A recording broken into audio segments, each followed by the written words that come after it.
नमस्कार दोस्तों, आपका स्वागत है हमारे YouTube channel A to Z online work 97। हमारे चैनल को लाइक सब्सक्राइब जरूर करें ताकि आपको अच्छी से अच्छी वीडियो, सही वीडियो जल्द से जल्द प्राप्त हो सके। आज हम बात करेंगे UP scholarship plus national scholarship 2023-24 का फॉर्म कैसे फिल करें। फॉर्म हो रहे हैं, क्या आप दोनों स्कॉलरशिप भर सकते हैं कि नहीं भर सकते हैं, हम आपको इस वीडियो में पूरी जानकारी आपको देंगे। Scholarship academic year 2023-24 first 10th UG PG diploma, क्या यूपी प्लस एनएसपी दोनों स्कॉलरशिप भर सकते हैं? हाँ, आप जरूर भर सकते हैं, आप जरूर भर सकते हैं, कोई प्रॉब्लम नहीं है। अब आपको हम बताते हैं कैसे आपको फॉर्म फिल करना है नेशनल स्कॉलरशिप और यूपी स्कॉलरशिप। सिर्फ शर्त यह है कि आपका कॉलेज उस फॉर्म को एक्सेप्ट करता हो। आपका college UP plus NSP form दोनों को एक्सेप्ट करता हो, वो आगे भेजने का कार्य करें। अगर वो आपका कॉलेज फॉर्म एक्सेप्ट करता है तो आप नेशनल और यूपी दोनों स्कॉलरशिप आप फॉर्म फिल कर सकते हैं। देखिए, हमारे यहाँ तो सारे कॉलेज फॉर्म एक्सेप्ट करते हैं। कोई भी कॉलेज, चाहे लखनऊ यूनिवर्सिटी चाहे कानपुर यूनिवर्सिटी का फॉर्म हो, सारे कॉलेज यहाँ पे फॉर्म एक्सेप्ट करते हैं। यूपी प्लस एनएसपी दोनों बच्चे दोनों फॉर्म भरते हैं, दोनों स्कॉलरशिप आती है। कभी कभी नेशनल आती है तो यूपी नहीं आती, मगर नेशनल आती है तो आपको दोनों फॉर्म भरने यूपी प्लस एनएसपी। दोनों में एनपीसीआई जरूरी है, ये याद रखिएगा। बगैर एनपीसीआई के फॉर्म नहीं होगा। दूसरी बात, आपको यह बता देते हैं कि आपकी आधार रजिस्टर मोबाइल में दोनों में नंबर रजिस्टर्ड हो तभी आप फॉर्म को निश्चित भरें, क्योंकि जैसे अगर आप आधार के ओटीपी के माध्यम से भरेंगे तो आपका फॉर्म ऑटोमेटिक वेरीफाई हो जाएगा। आपको हम दिखाते हैं कि एनएसपी का रजिस्ट्रेशन आपको कैसे करना है।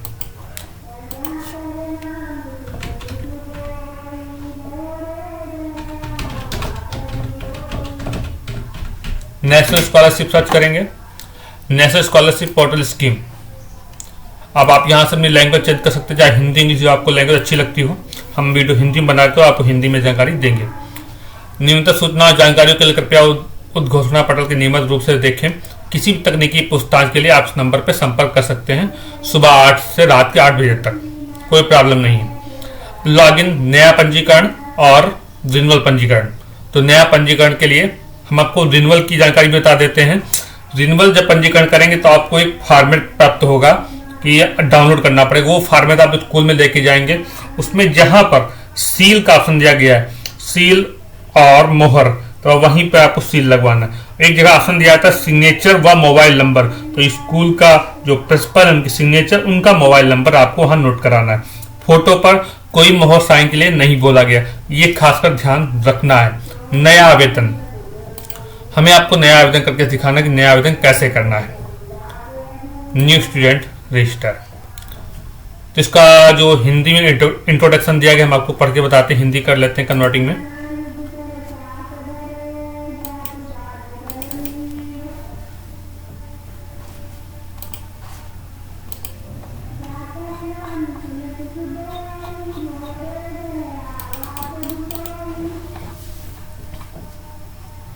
यह अंडरटेकिंग बाय एप्लीकेंट और parent legal guardian in case of minor.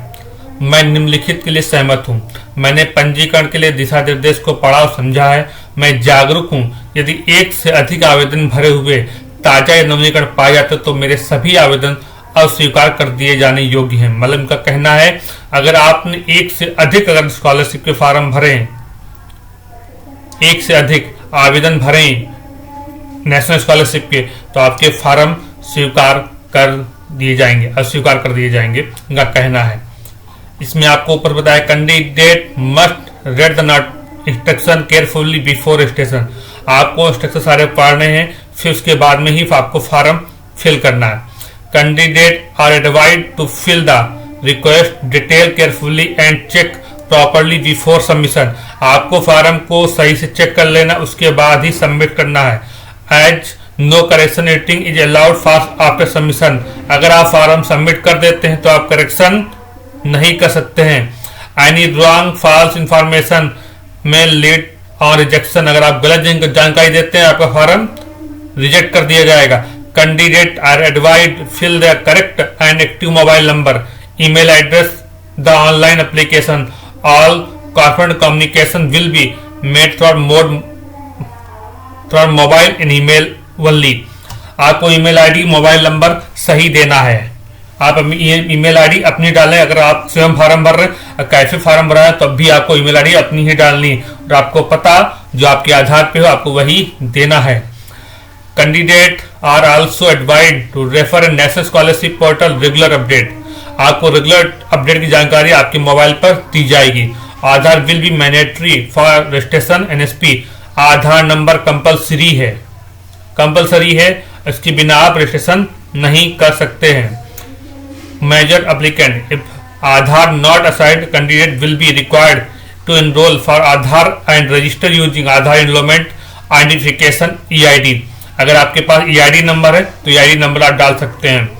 Minor application if Aadhaar registered candidate एडवाइड enrol using Aadhaar where Aadhaar EID the minor applicant not aside Aadhaar parent legal guardian will be required. मतलब कि माता पिता का आप आधार में लगा देते अगर आप माइनर कैंडिडेट में आते हैं।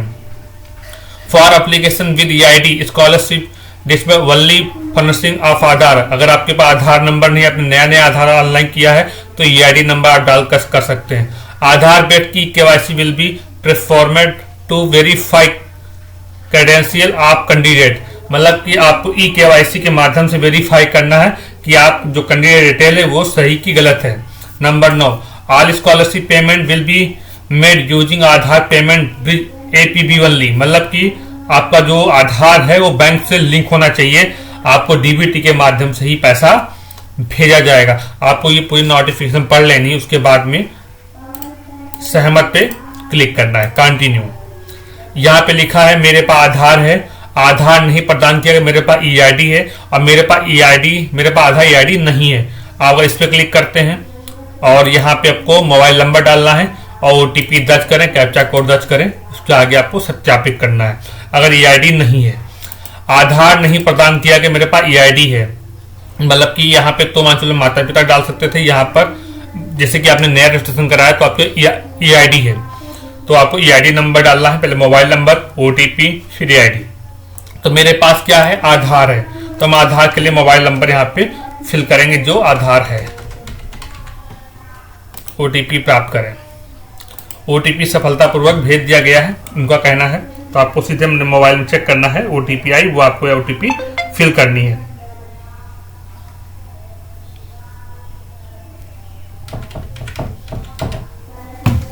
उसके बाद में आपको कैप्चा कोड फिल करना है।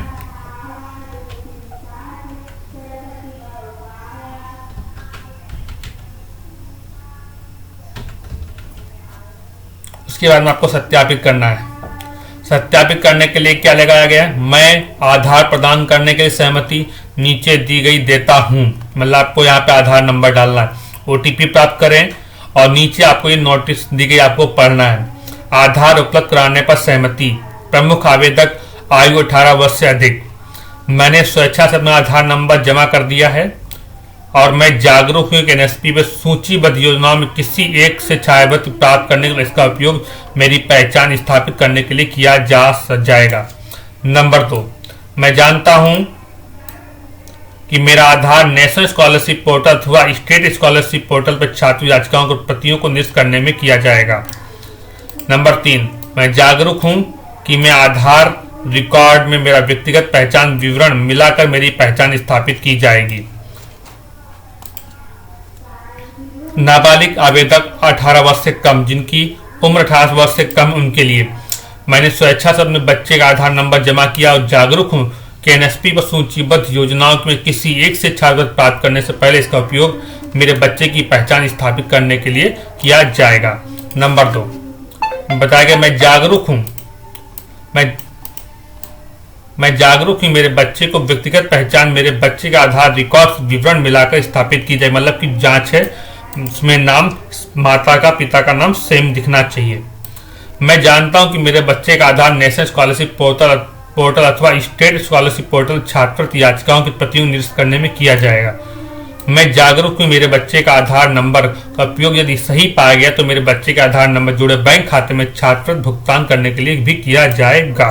इनका ये कहना है। तो आपको यहाँ पे अपना आधार नंबर क्लिक करना है, आपको यहाँ पे आधार नंबर डालना। अगर आपका रजिस्ट्रेशन पहले से हो चुका है तो ये OTP प्राप्त करने के बाद लिखिएगा कि आपका ऑलरेडी रजिस्टर हो चुका है। तो आपको यहाँ पे अपना आधार नंबर फिल करना है, जो आपका आधार नंबर है।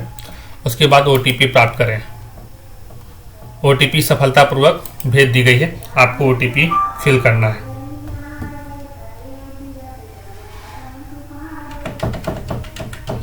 OTP डालने के बाद में आपको कैप्चा कोड फिल करना है, जो आपका कैप्चा कोड यहाँ पे दिख रहा है स्क्रीन पे।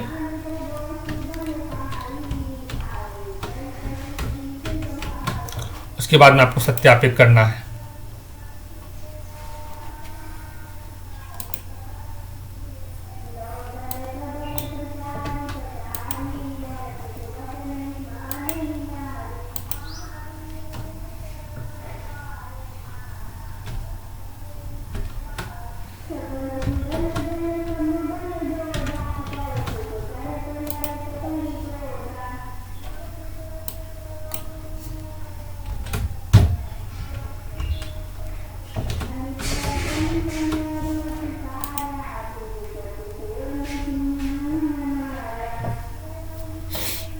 देखिए, कैप्चा कोड भरने के बाद में आपका नाम, आधार नंबर के लास्ट के 4 नंबर, मेल, आपकी जन्म तारीख, आपका पूरा पता, आपकी फोटो यहाँ पे दिखने लगी है।